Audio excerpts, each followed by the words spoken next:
Good morning, second block. Welcome to this cold Tuesday morning. Hope everybody had a good night's rest. And fortunately, you didn't have to get out in the cold weather today.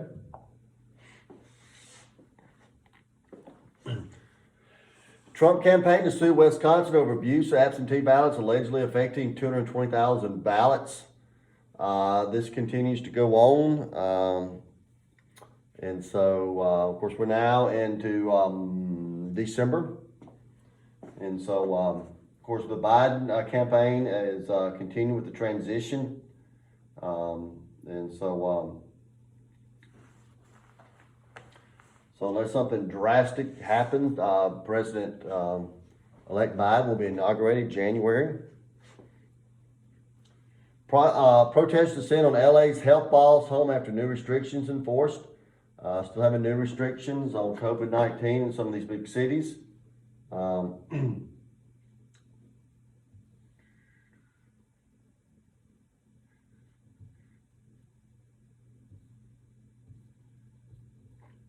so,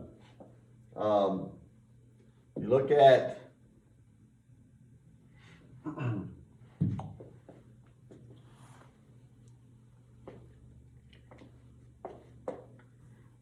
this is the COVID United States, 13,923,758 cases of COVID. In the United States, 274,386 deaths from COVID-19. And you look at the what's been happening lately as far as the daily new cases in the United States. We saw a spike here, obviously 204,166 on November the 20th. That's the highest day we've had. Since then, it's kind of leveled off somewhat, but still having extremely high numbers. 161,736 cases a day. That's pretty bad. That gets you up to 1 million cases about a week in the United States. That's pretty bad. And so anyway, but if there's any good news, it seems like at least we're not going up anymore. In fact, we are kind of trending down a little bit the last week or two. But still, these numbers are extremely high. And deaths had a big spike here. We had 2,332 deaths in one day on November the 25th. That was over Thanksgiving. We've seen a drop in that a little bit. Still too many deaths from COVID. And the weather, cold, freeze warning, obviously. Going to be cold for the next several days, or at least chilly anyway. I got down about 25, 26 last night. Going to be cold. In fact, tonight might be a degree or two colder than last night. It's going to be calm winds tonight, and so that allows temperatures to drop even more. Down to 25 tonight, 54 tomorrow. We do have a 20% chance of rain Wednesday night, down to 37 degrees. And then Thursday looks to be a kind of a cloudy, cool, cold day. High 55, 40% chance of rain. 30% chance of rain Thursday night, 39 degrees. 53 on Friday, a 20% chance of rain. Down to 34 degrees by Saturday morning. And Saturday right now is looking really nice, 53 degrees. Going to be chilly though. Down around freezing by Sunday morning. 54 on Sunday and 33 degrees Sunday night. When you come back to school, that Monday morning, it should be about 32, 33 degrees. For the parade Saturday night, looks chilly, but nice. You will need a coat. Need to bundle up if you're coming to the parade Saturday night. Hopefully all of y'all are. So, that is kind of the weather, what's going on. Going to be looking today, just a few points in Matthew, and then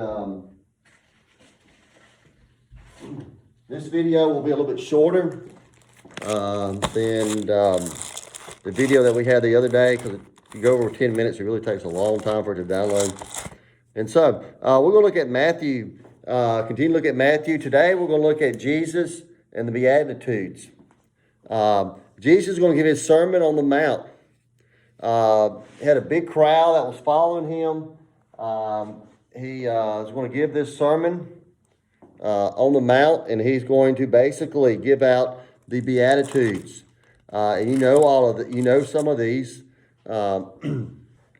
One of these, obviously, is blessed the poor in spirit, for theirs is the kingdom of heaven. Bless those who mourn, for they will be comforted. Blessed are the meek, for they will inherit the earth. Okay? Blessed are the peacemakers, for they will be called sons of God. Blessed are those who persecute because of righteousness, for theirs is the kingdom of heaven. And basically, Jesus is talking about here is that obviously the people that are hunger, they will thirst for righteousness. Blessed are the merciful, for they will be shown mercy. Blessed are the pure in heart, for they will see God. And so, Jesus, on his Sermon on the Mount, was giving out his Beatitudes. He was telling the crowd kind of, if you're down and out, be thankful, basically. And so he's kind of going against kind of what normally people would think and stuff. And so this was kind of revolutionized sermon here. When we get to Beatitudes. Also, Jesus talked about giving to the needy, giving to the people that are poor. He said that, you don't need to be like the Pharisees when they give to the poor. When they give to the poor, they have trumpets sound. They have instruments go off. They want everybody to know what they're doing. Okay? They want everybody to know what they're doing. However, Jesus talked about when you give to the needy, you need to do it in secret. So basically, only you and God knows what you're doing. I think about, at our church, there's so many people that donate money and, nobody knows who did it. You just say, so-and-so paid somebody's infuge off, they can now go to infuge. Or so-and-so gave, $15,000, $20,000 to the church to pay this off. They don't get their names up in lights in the church. Their name's not announced in church. And so this is how, this is Jesus, how Jesus said you need to give to the needy. Also, he talked about fasting. Fasting is something that, we don't do a lot of. But fasting is very biblical. And a lot of people that I know that fast do it in a season of prayer. They're really working on their prayer life. Fasting, kind of gets your mind, on Christ. Everything that we do is built around on eating. Pretty much our whole schedule is pretty much built around for eating, and sometimes that can get in the way of our relationship with Christ. And so some people do fast. They'll still be healthy with it. They'll drink what they need to drink. They will just go without some things. And Jesus said that when you do this, don't be like the hypocrites, the Pharisees, who go around telling everybody that they're fasting, telling everybody, how bad they feel.